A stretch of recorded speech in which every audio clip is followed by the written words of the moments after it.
Hi guys, it's Mrs. Seitz. Today what you guys are going to be learning is we are going to be starting some proofs today. So we are going to be starting into proofs by learning these with some things that we learned before with solving equations and algebra. So before we get into solving proofs, this is sort of like a little list of some properties that we're going to be using as reasons for giving our steps whenever we solve a proof. So for example, you've seen these properties before.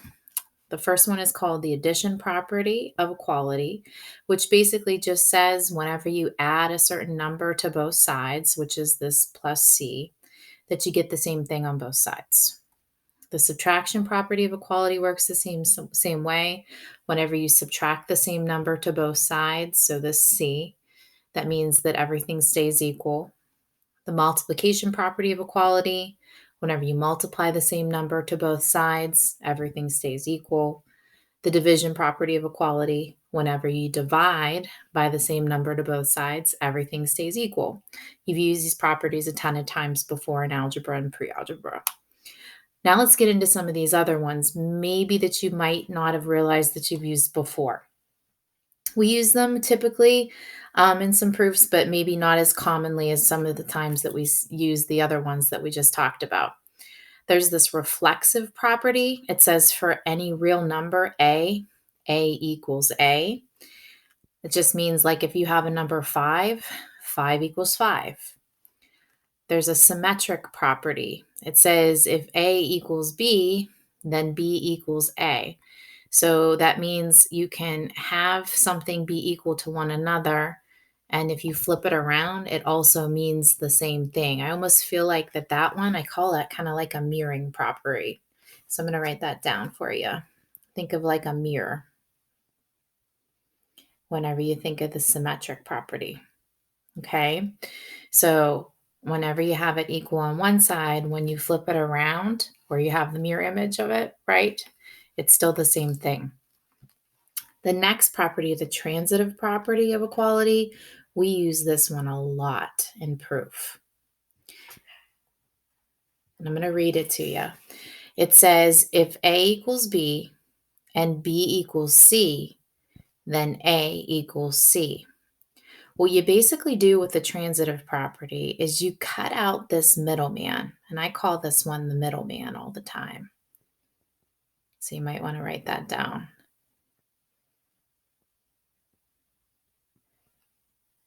Okay, and here's what I mean by this. If you have A equal to B and B equals C, the thing that they have in common is this B, right? So we're cutting out the B and we're going straight from A to C. And you'll see that a lot whenever we get into some of our proofs.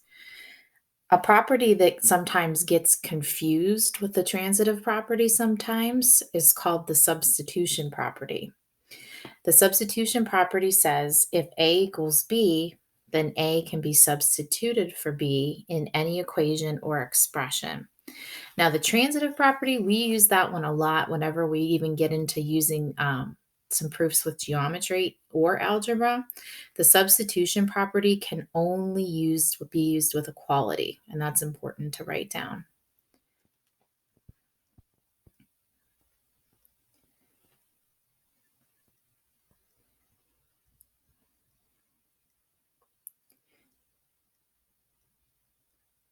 In the future, you're going to have proofs that will be involving congruence as well. Substitution property doesn't work for those ones. So you can only use substitution property when you have an equal sign. All right. There's distributive property, which is one you're going to have to add into your notes. Distributive property, we know how that one works. Remember, if you have something that's on the outside of a set of parentheses, sort of like this, right? So if you have 3 times the quantity of x plus 2, then you'd be distributing the 3 through multiplication, right? So 3 times x would be 3x, and then 3 times 2 would give you 6, okay? So that's, remember how distributive property works. And another reason that I want you to add to your list is just simply the word to simplify, because sometimes whenever we are solving an algebraic proof or providing a reason for an algebraic proof, we just want to write down the word simplify. So again, this is sort of like our list of choices that we're going to be using today whenever we're going to be using and writing algebraic proofs. So what we're going to be using is a two-column proof method. So basically what happens is I give you a starting point, which is called your given. And the first step whenever you create a two-column proof is you always write down what is given to you. And typically, you want to go towards what you're proving. Now, in this case, we don't know what we're proving because we actually have to solve for it. But in the future, it'll be given to you also where you're headed towards. We're going to also set up a statement side and a reason side, but this is in your notes. So you already have that given to you. So you kind of want to set up almost like a little T-chart whenever you're doing a two-column proof.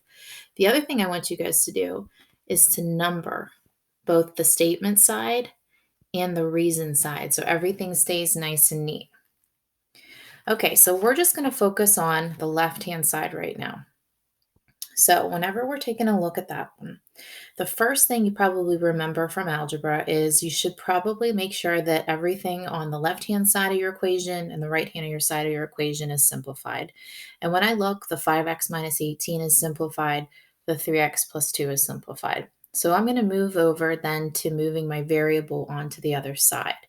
When you're beginning into these proofs, you probably just want to do one step at a time. So I'm going to move my 3x over to the other side. And in my head, I know that I'm using subtraction to subtract 3x to both sides. So I know I'm subtracting 3x in my head to both sides. I'm going to write a statement 2 right here. So I'm going to write down, instead of writing that I'm subtracting 3x to both sides, I'm going the step ahead. And I know that 5x minus 3x gives me 2x. And I'm going to rewrite the rest of the problem. Sorry, I forgot to advance the slide. So it's 2x minus 18 equals, I brought that 3x over, so it equals 2.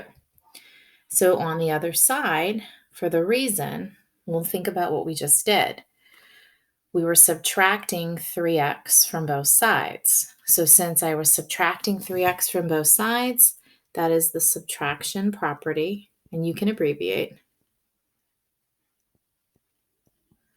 of equality. So the only thing you want to be careful with abbreviating is making sure that the subtraction property doesn't look like the substitution property. So this is called the subtraction property of equality because I subtracted 3x from both sides.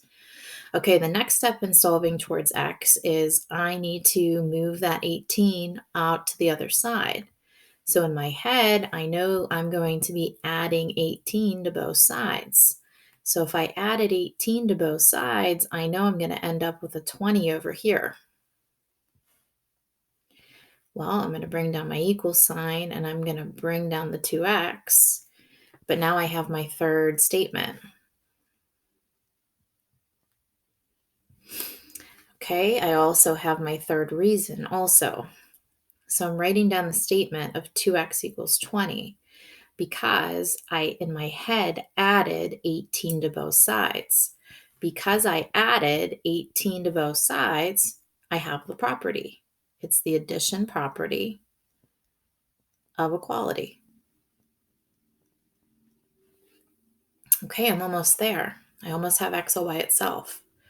Okay, finally, if I take a look, there's only one thing that's left on the same side as x, and that's that 2. So think to yourself, how do you get rid of the 2? Well, you'd have to divide both sides by 2, right? So if you divide both sides by 2, you'd get an x, and then you'd get a 10. Well, if you're dividing both sides by 2 or to get your answer, that means that you would have been using for your reason the division property of equality. So again, when you're making these little T-charts or these two-column proofs, right, for every statement that you're writing, you want to think about the reason that you're doing in your head to get from statement 1 to statement 2. So let's try another one of these. Okay, this one's got a little bit more steps, but again, I'm going to be thinking about the process of solving. Your first step is to always write down what's given to you. And what was given to you was the equation, right? We know we have to solve it. So I'm going to number my 2-column proof with my statements and my reasons. So step 1 was given to me. Okay, if I look at the left-hand side, I see that there's a set of parentheses there. So I know that I need to simplify things down a little bit more. So I'm going to rewrite the 55z, and I'm going to use distributive property to help me to simplify the rest. So negative 3 times 9z is negative 27z, and negative 3 times 12 is going to give me negative 36, and that equals negative 64. The reason, well, I kind of already said it. What did I do to get from here to here? I used the distributive property.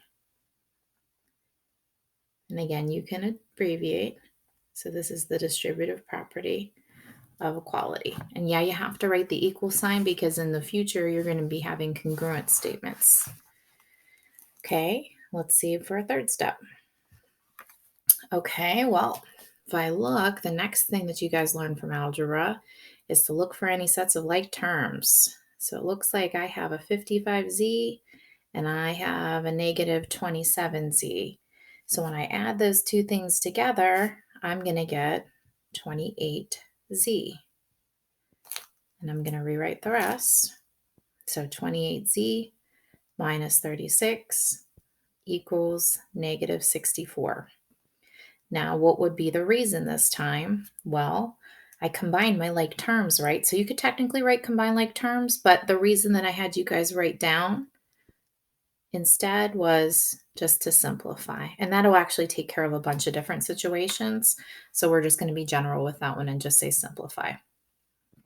Okay, I'm going to keep moving. So I'm almost there. Okay, so I'm going to rewrite my 28z, but I know I need to get rid of that negative 36, or I need to get rid of that minus 36, right? So I need to add 36 to both sides. Ooh, so since I said the word add, I already know my reason. So it's the addition property of equality. Okay, so now to get the other part of the answer, I'm going to do negative 64 plus 36, which is going to give me negative 28. Almost done. I need to get z by itself. All right, how do you get rid of that 28? Well, you guys learned a long time ago, there's multiplication separating the 28 and the z. So to get rid of the multiplication, you're going to be dividing it to both sides. So that's going to be the division property of equality. So when I take negative 28 divided by positive 28, you're going to get your answer of z equals negative 1. So again, for every step, there was a justified reason. All right, now if we take a look at the next slide, these are still our properties of equality, right? We talked about that reflexive property. We talked about the symmetric property. Remember, that was that mirror image one.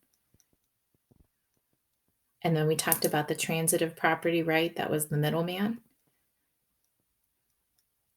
where you're cutting out the thing in the middle. These can be also applied to geometry as well, okay? So I don't want you to just think because we're talking about them as just equations for today that they couldn't be applied also to geometry concepts as well. So for example, for the reflexive property of equality, you could see it set up as for any segment AB, AB equals AB. Or if we were talking about an angle measure, for any angle A, the measure of angle A equals the measure of angle A. For the symmetric property, which was that mirror property, right? If AB equals CD, then CD equals AB. So see how they're kind of flip-flopping around? If the measure of angle A equals the measure of angle B, then the measure of angle B equals the measure of angle A. And why might that be important? Because order is important in proof, and you need to sometimes be able to interchange your steps like that, and the symmetric property really helps with that. The transitive property, if AB equals CD, and CD equals EF, then AB equals EF. Well, where's that middleman at? The middleman would be right here with CD, right? We have the CD in common to both of them, so you can go straight from AB to EF. Same thing with over here with the angle measures. If the measure of angle A equals the measure of angle B, and the measure of angle B equals the measure of angle C, then the measure of angle A equals the measure of angle C, because what was the middleman? The measure of angle B was that middleman, right? So we can go straight from the statement of saying the measure of angle A equals the measure of angle C. Another two properties that you can use that you have learned in the past is the segment addition postulate. So a lot of the definitions that we've learned in the past can also be applied.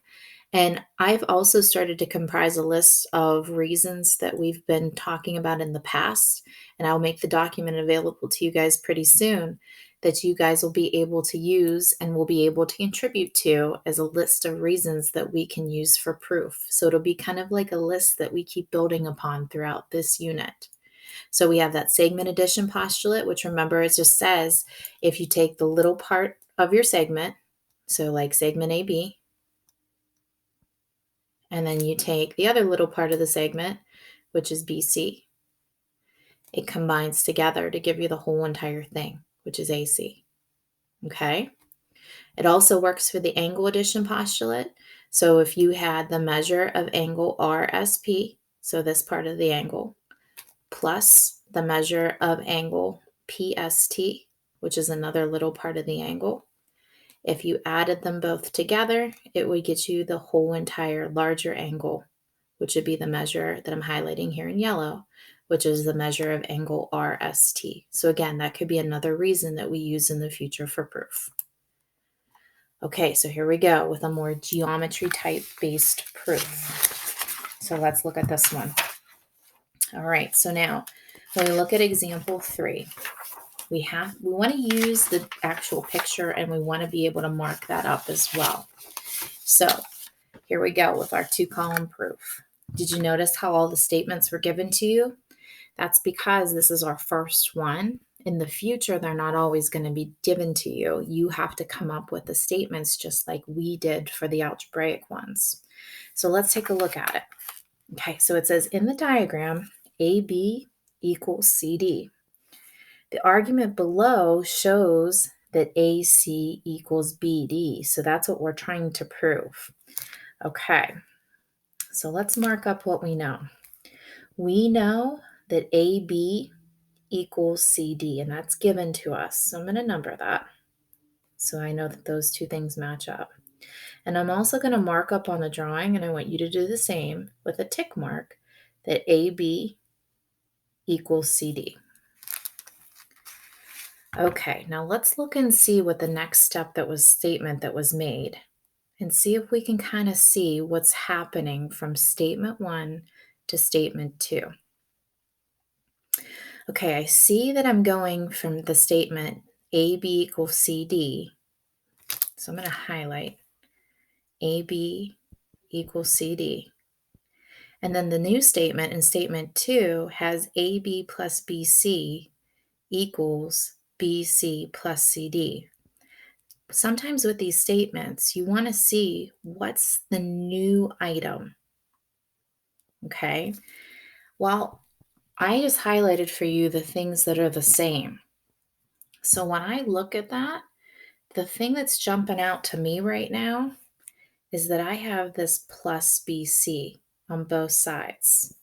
So what property in math says to you, if you add the same thing on both sides, you're still going to have equal sides? Well, that property is the addition property of equality. So again, it doesn't matter if we're not talking about it from an algebraic perspective anymore. You just want to look and see what's actually happening between steps. Okay, let's now move on. Look at step 3. Okay, now we've got something different. I don't see anything that's the same anymore from step 2 to step 3. So we now have AC, and I'm going to maybe look at the picture to help me. AC, so I'm going to highlight that for you guys. AC equals AB plus BC. Doesn't that look kind of familiar? Like if you have the two little parts of the segment, you get the whole entire thing. So what property is that one? I hope you guessed this one. It's the segment addition postulate, right? If you have the two smaller parts of the segment and you put them together, you get the larger part. Okay, so we got that. I'm going to erase it because I can see my picture's getting a little bit kind of jumbled up right now from all the colors. Okay, so let's take a look at the next statement. Statement 4. Okay, BD. So the other part of the segment. I'm going to highlight that one. See how sometimes when you use color, things can be a little bit helpful. All right, so I got the whole segment. Then I've got BC, so a little part. And then I've got plus CD, so another little part. Ooh, I know what that one is. That's the segment addition postulate again, right? Because if you have the whole segment, if you put the two little pieces together, you get the segment addition postulate. Well, let's see where this is heading. How can they make this jump and now say that AC equals BD? Do we have anything that can kind of like be almost like, I don't know, like a middleman or something? Let's look. Well, we're going and we're saying AC is equal to BD. Ooh, I think I might see something. All right. Well, if you look right here, didn't we say before that AB plus BC was equal to AC, right? We said that. Okay. And then we also said up here that BC plus CD was also equal to BD, right? So it's almost like we can kind of make a jump now and make that statement, right? Because look here. We're like saying things like over and over and over again. Like we have these two things circled. I see it again up here. And I'm going to circle these guys in blue. So it's almost like we've got like this middleman that we can take out now because we can say that AC is equal to BD because we have that middleman that we can take out. The middleman that would be in between the two of those statements would be the AB plus BC, because there it is, here and here. And then I can also take it out here to make my statement. So I'm taking out the middleman for the transitive property of equality. So sometimes you have to look for it very carefully, but if you can find the middleman to take it out, we can go from two different steps to get to exactly where we want. All right, last one for example number 4. Okay, we want to say if the measure of angle 1 is equal to 40 degrees, we want to prove that the measure of angle 2 is 140 degrees. And there's a lot of things that are missing now. Bummer. But what we're going to do is we are going to mark up our picture and talk about some things that we know, and I'm going to help you guys through this one. All right, so if the measure of angle 1 is 40 degrees, I'm going to mark up my picture and I want you guys to do the same. We want to prove that the measure of angle 2 is 140 degrees. Well, yeah, duh, we know that, right? By looking at the picture, kind of looks like we got a straight line there, right? But we have to get there in some way, okay? And we have to use some things that we've known in the past to kind of help us to get there, okay? So the first thing we have to do before we even do that, though, is we want to start out with what's actually given to us. So we know the measure of angle 1 is 40 degrees, okay? And that was given to us. So we're going to write that down. Okay, now let's think about some things that we know. I'm going to write this down. I'm going to write down the measure of angle 1 plus the measure of angle 2 equals 180 degrees. And let's think about, we know some things from the past, maybe from like chapter 1, that would help us to say that. Can you think about what that might be? I can think of one or two things. If you guys look down here, what do you have?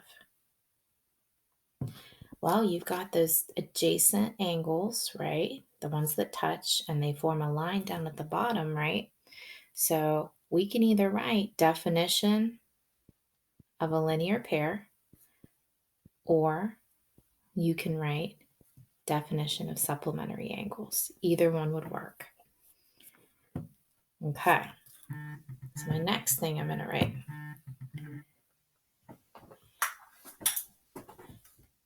is this statement. I'm going to put, instead of the measure of angle 1, I know what it is. It's 40. But I'm going to write everything else the same.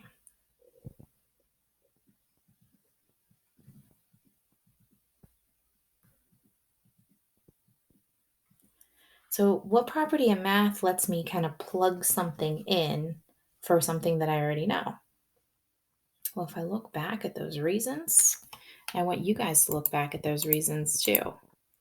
Look all the way back to slide 1, or look at the first page of your notes. What property in math lets you plug something in, or cough, cough, substitute something back in?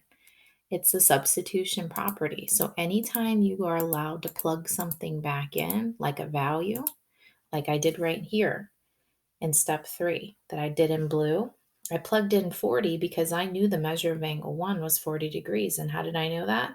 That was my given statement. So I plugged that right in here to the measure of angle 1.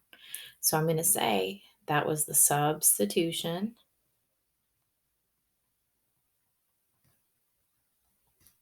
property of equality. Okay. All right. Next step, I want to start trying to figure out what the measure of angle 2 is. So it almost looks like an equation right now. So I want to get rid of that 40.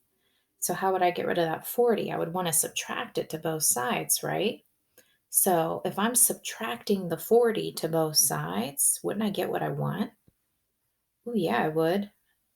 I get 140 degrees, right? So what would I say that I did? I used the subtraction property of equality. Because what am I doing to get the measure of angle 2 by itself? I'm subtracting 40 degrees to both sides, okay?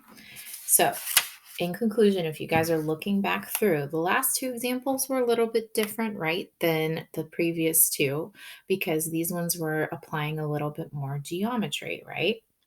Because we had some definitions from the past, right?